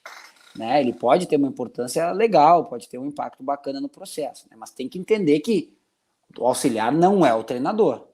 Ou seja, eu diria até que todos os membros da comissão técnica deveriam entender isso. Isso é um negócio sagrado. Porque muita gente se acha mais importante que o treinador. Não é, pô. Tá. Verdade que não é. Então, assim, nunca vai ser. Esse entendimento que parece óbvio, né, ele faz toda a diferença no dia a dia, tá, cara? Toda a diferença nas pequenas decisões, que quem acaba batendo o martelo é o treinador, tudo, tá? Faz diferença. Tu entender o teu lugar. E eu acho que uma coisa que é muito bacana, que eu quero até dar um testemunho da nossa forma de trabalhar, eu acho que é muito também depende do treinador, né? Depende muito do treinador. Eu trabalhei com vários treinadores antes de estar junto com o Adilson, né? De perfis diferentes, coisa e tal. Hoje, o nosso trabalho diário com o Adilson, eu volto a repetir, a minha figura é uma figura para facilitar as coisas para ele. Né? Eu hoje faço parte da equipe fixa dele, certamente porque eu posso contribuir para que os processos que ele entende que sejam importantes aconteçam melhor, né? Não para mim. Eu estou aqui para fazer com que as ideias dele sejam colocadas em práticas de uma forma mais fluida, mais didática, de mais fácil entendimento e que as coisas aconteçam de forma mais natural. Para isso que eu me preparei, né? Mas, por exemplo, a nossa dinâmica de trabalho de dia a dia, eu te digo assim, e falo para o Adilson, e a gente conversa sobre isso, cara, eu me sinto um treinador com ele, sabe? Ele me dá autonomia, ele me dá espaço, a gente tem uma confiança mútua, a gente discute muito o que vai fazer no treino. Tem treinos que são mais comigo, tem treinos que são mais com ele, tem treinos que nós dois atuamos muito parecido, tem treinos que é totalmente com ele, tem treinos que é totalmente comigo. A gente assiste juntos todo o material de análise, a gente discute estratégia de jogo, como que a gente pensa que vai fazer. Claro que a decisão final é sempre dele, como tem que ser, mas esse processo que a gente conseguiu construir, ele faz com que eu não tenha nenhum problema de me sentir assim, de não me sentir pleno na função, sabe? De estar sentindo falta de alguma. Absolutamente, cara. Absolutamente nada. A gente desenvolve a preleção junto, eu participo com ele na preleção, vestiário a gente desenvolve sempre junto numa parceria, vestiário a gente está sempre junto, intervenção de jogo, discussão na beira do gramado, a gente tá muito junto, sempre, cara. Sempre eu tomando todo cuidado para que ele seja, que a figura dele seja a mais fortalecida, a mais valorizada, porque assim eu acredito que tem que ser.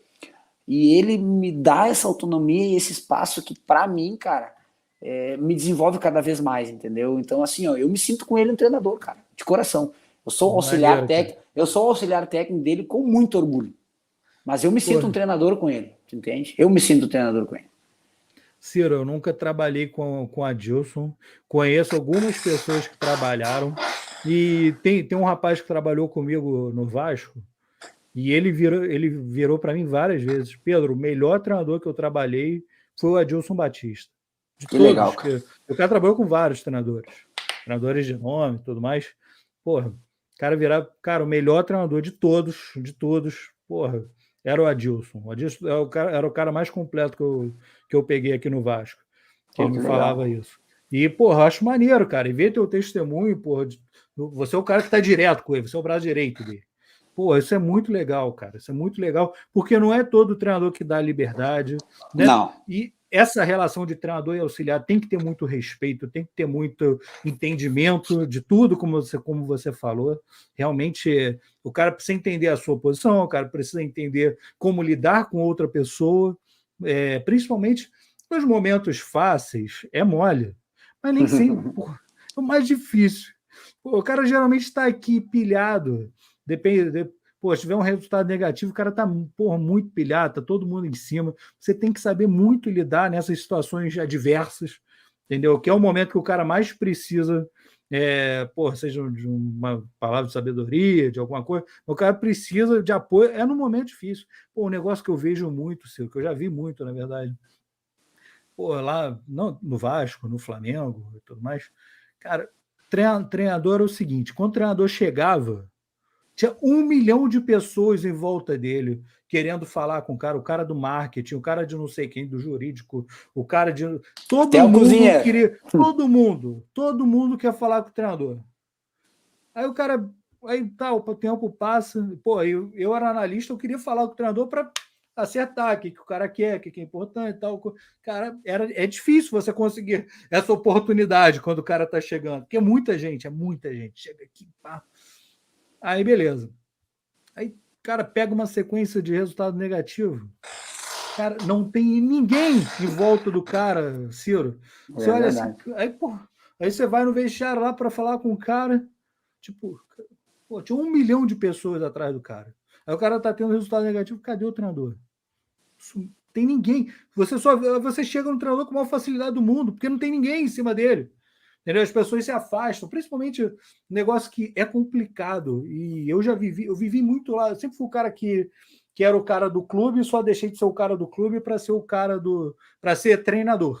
Então, pô, eu sempre fui o cara que estava representando o clube. Só que a minha função sempre foi muito ligada ao que o treinador faz ou deixa de fazer. Entendeu? Não tem como me afastar do treinador, é impossível.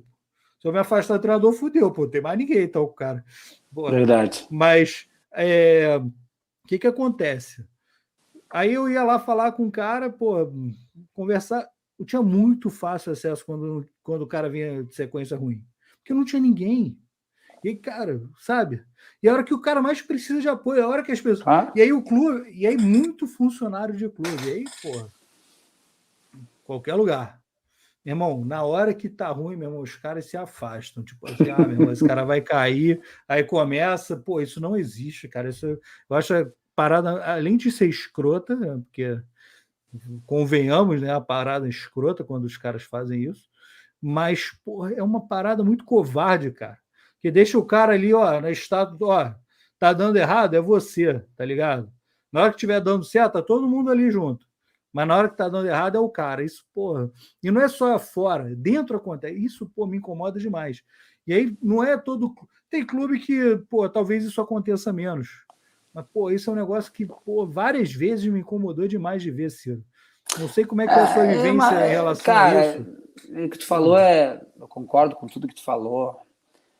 Isso diz muito sobre o comportamento humano, né, cara? Diz muito sobre o comportamento humano, né? Sobre a tentativa de buscar uma proteção. As pessoas também, a gente tem que entender também. Não quero estar colado no cara, tipo, se o cara cair, eu não quero estar perto dele. Cara, já está associado tem que entender aí. assim, quantas pessoas são trabalhadores fixos do clube, com salário, né, que às vezes é restritivo em várias coisas e que talvez não tenham mercado fora do clube, e que querem proteger o seu, da sua família. Eu também não vou. Já passei por isso, já senti na pele esse afastamento, já senti na pele essa junção de pessoas querendo estar junto. É realmente estranho. Hoje eu digo que é engraçado. Hoje é engraçado, cara. Porque dizer assim, ó, porque, por exemplo, assim, ó, nós perdemos o último jogo, né? Agora nós vamos jogar sábado. Ninguém aqui. Se perder de novo, tu já vai ver, aquele ali não veio. É assim, cara. É assim mesmo. Tu dá risada. Entendeu? Cara, fazer o quê? O importante é ter convicção do que tá fazendo.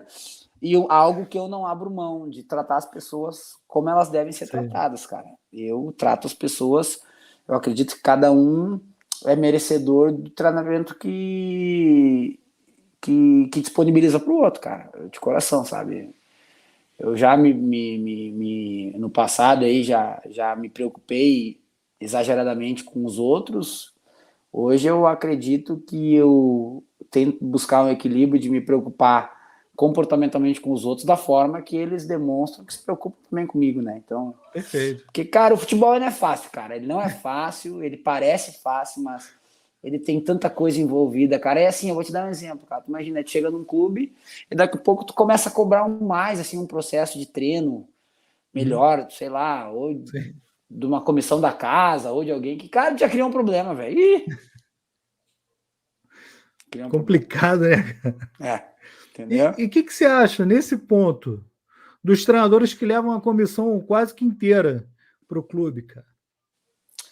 Eu concordo com esse pensamento hoje. Concordo, Pedro. Sabe por quê? Depois de virar treinador, passei a acreditar, entender por quê, cara. Eu concordo, porque assim, cara, hoje que o futebol não é mais. Lembra lá no início da live, antes o treinador atuava no jogo, agora ele atua no treino. E hoje tudo é processo, cara. O processo tem que estar redondo, tem que estar conectado para fazer a coisa andar, cara. E o que a gente vê, infelizmente, é assim: uma cabeça nova chega com uma metodologia, com mais uma ou duas pessoas, só que não se toca um processo com uma ou duas pessoas, né? Tu precisa de 6, 7 pessoas. Tem 30 pessoas. Né? Por exemplo, a imagem que tu recebe para fazer uma análise de jogo ou de treino, ela tem que ser adequada para aquilo que tu quer enxergar. A organização do treino. Quando eu digo organização do treino, cara, é o layout do campo mesmo, é uma coisa mais básica do básico, sabe? Ela tem que ser muito bem pensada para que flua as atividades uma atrás da outra e tu não tenha perda de tempo dentro. Cara, é muita coisa conectada e tu tem que ter envolvimento, tu tem que ter pensamento parecido. Não dá para tu ter, assim, modestos boicotes diários. Não dá. Sim. Atrapalha, entendeu? Então, claro. Eu acredito mesmo. Daí tu vê assim, pô, o próprio Abel Ferreira, né? Ele trouxe aí, acho que 5 ou 6. Paulo Souza no Flamengo trouxe também, Jorge Jesus também trouxe, São Paulo ele tinha trazido também. Só que os profissionais brasileiros hoje não estão mais com essa capacidade de levar para os clubes muitos profissionais, né? Normalmente é o treinador, o auxiliar, ou o treinador e 2 auxiliar, né? E o processo hoje se faz com mais gente, né? O processo se faz com mais gente. Eu e a Edilson, a gente conversa bastante sobre isso, né? De ter, claro que a gente tem as pessoas que trabalhariam conosco num projeto de início, mas tu não consegue mais uma abertura de clube para levar, né? Então, cabe a nós conseguir se adaptar o mais rápido possível às pessoas que estão nos clubes, né? Que também são capacitados, obviamente. E quando a gente fala assim sobre gestão de pessoas, gestão de comissão técnica, que eu acho que é tão importante quanto gestão de atleta, eu vou repetir isso. Gestão de comissão técnica é tão importante quanto a gestão de atletas, tá? Eu acho que eu conto nos dedos o número de profissionais que eu trabalhei até hoje nos clubes que nós somos, que eram mal profissionais, tecnicamente falando. Agora, são as questões comportamentais que batem, né? Sim. Que tu vai desacomodar um pouquinho aqui, tu vai precisar de um campo mais ou menos assim, vai usar, por exemplo, eu nos meus treinamentos ali, eu uso, acho que 30 quilômetros de fita. Isso dá trabalho, né, cara? Sempre. Coloca a fita, enrola a fita, desenrola a fita, traz colete, salta colete. É uma função, cara. Entendeu? Sim, e faz parte. Mas, então, mas graças a Deus aqui, eu falar do espaço que a gente está hoje aqui com a Londrina, a gente foi muito bem acolhido pelas pessoas que estão aqui. É claro que Londrina, estruturalmente, dentro da operação, tem as suas dificuldades de relacionamento, de equipe que está trabalhando há muito tempo juntos, que é normal, um clube que mantém uma equipe de profissionais há muitos anos juntos, é como qualquer empresa, né? Mas, cara, tudo anda, as pessoas têm muito boa vontade, estão realmente todas se dedicando para fazer a coisa acontecer. Eu acho que esse momento que a gente está vivendo, que tomara, queira Deus que não seja momentâneo, que perdure até o final do campeonato, ou seja, de estar ali próximo do G4, brigando, né? Certamente é resultado da dedicação também deles, né? Da forma que eles nos receberam, com certeza. E questão de formação de jogador, Ciro, como é que você vê principalmente essa transição da base, seja dos juniores ou de um sub-23, para a equipe profissional e o cara conseguir, que não é só subir e treinar, eu digo o cara conseguir jogar, o cara conseguir ser útil para a equipe. Como você vê esse processo? Então, nos clubes em geral, não só no Londrina. Então, eu já vi vários processos diferentes, né? Alguns clubes um pouco mais organizados, com algumas diretrizes mais claras, por exemplo, subiu, sobe, desce, aí na terceira ou quarta subida vai e fica um pouco mais de tempo. Já vi outros clubes que sobe e não desce, vi outros que desce só para jogar no 20 e tem que jogar, vi outros clubes que desce para jogar no 20 e não fazem questão que jogue, pode decidir o treinador da 20. Eu já vi vários processos, tá? Sim. eu pensando, e já tive na base, já fui treinador do 20 do Juventude, né? Clube de Série A, já tive dos dois lados. Hoje, no profissional, o meu pensamento de profissional é que a gente precisa estar aberto para identificar o guri que tem talento, que tem capacidade de jogo, tá? E é claro que aí tu tem que ter um bom senso de conseguir identificar momentos mais pertinentes para ele começar a participar do jogo, porque o que mais pega na questão de tu aproveitar ou não meninos da base, guris da base, Pedro, é muito mais a questão comportamental do que técnica, tática. É tu saber como é que o guri vai responder a um enfrentamento de Série A, de Série B. É saber como é que aquele guri de 17 anos vai responder emocionalmente na hora que ele tiver que ter uma dividida com um jogador consagrado de 38 anos. Né? O quanto ele vai permanecer no jogo ou não. Por isso que eu acredito que conseguindo criar janelas para que ele vá aos poucos sendo inserido, né? Um caminho menos traumático, né? Acho que o Pedro caiu de novo.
Fala, Ciro.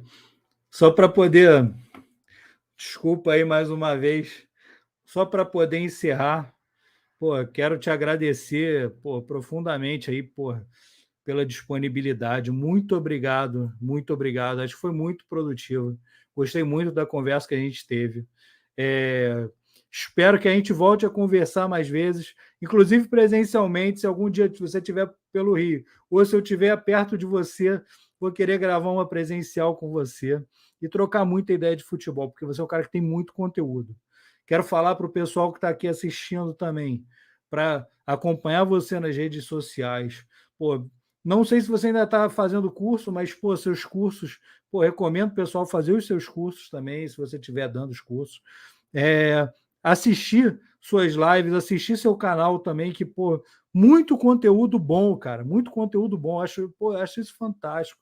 Entendeu, Ciro? Pô, você está de parabéns, te desejo sucesso aí na Série B, que vocês consigam esse acesso, que eu sei que não é fácil, é difícil pra caramba, tá? Mas que consigam fazer uma campanha, pô, até o final aí, uma crescente aí, pô, para conseguir o acesso. E, cara, sucesso. Sucesso que vocês merecem, vocês vêm fazendo um grande trabalho e, pô, meu irmão, arrebenta, vai com tudo, faz o que você acredita, porque eu acho que você é um cara que sabe fazer isso, então vai dentro, vai, faz teu melhor. E obrigado pelo seu tempo, obrigado por estar aqui no CIO, obrigado por, por atender esses problemas técnicos aqui, mas muito obrigado por tudo, Ciro. Cara, você está mutado, só para avisar. Agora sim. Viu? Te agradeço, cara. Te agradeço o convite. Foi muito legal participar contigo aqui. Espero que o pessoal tenha curtido, quem vai assistir aí. Estou à disposição de todos aí. Eu sigo levando essa bandeira adiante que espaço tem para todos, oportunidades tem para todos e a gente não precisa ter medo do que a gente faz, porque a gente sempre pode ser diferente quando a gente coloca de verdade assim o nosso coração naquilo que a gente gosta de fazer, né? Então, cara, obrigado mesmo, boa sorte para ti também. Eu sei que tu tá nessa luta que não é fácil aí, que precisar da gente também pode contar com a gente. E com certeza, cara, já deixamos marcado aí a nossa próxima conversa presencial. Pode contar comigo, tá? Fechou. Ciro, só para fechar de vez, aqui, ó, o Pedro Henrique Cruz mandou um grande Ciro aí para você. Deve te conhecer, pô. Ó, o Pedrão. Pedrão, nosso estagiário de análise de desempenho aqui. Maneiro. Quer ser treinador daqui uns 20 anos. Todos os analistas querem ser, né? Tu sabe, né, Pedro? Normal, mas, pô, analista que Normal. é analista mesmo, tem que assumir que quer ser, pô. Hoje em dia tem uma moda, não quero ser. Pô, Não, meu eles irmão, querem tudo quer ser, não tem ser, pô, problema. tu é garoto, tá começando, tu quer ser treineiro, pô. É isso Normal, aí, pô. pô. É Eu isso fiz esse aí, caminho, normal. não, pô. Ah, não, o cara criticou na TV, dane-se o cara que não gosta, irmão. Pô, treina para não ser concorrente, pô. Esteja Entendeu? preparado, né, Pedro? Esteja Claro, pô, preparado. exatamente. Agora, nenhum analista em nenhum lugar vai derrubar o treinador para virar ele o treinador. Não vai. Não é assim que funciona a vida. A vida não é esse morão, não é assim que as coisas funcionam. Pô, o Pedrão, analista não tamo vira o junto, tá, querido? treinador do nada. Cara, do nada. O analista virou o É, treinador. Não é assim que funciona. O processo não é esse. Entendeu? Então a galera tem que parar de ter medo. O treinador tem medo de analista. Esquece isso, irmão. é O verdade. analista não vai tirar teu lugar. Agora, o cara tem todo o direito de um dia querer ser treinador, pô.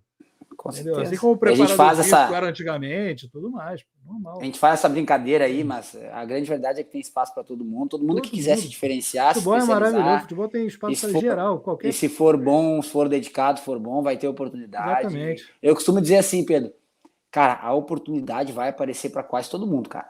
Ela vai aparecer.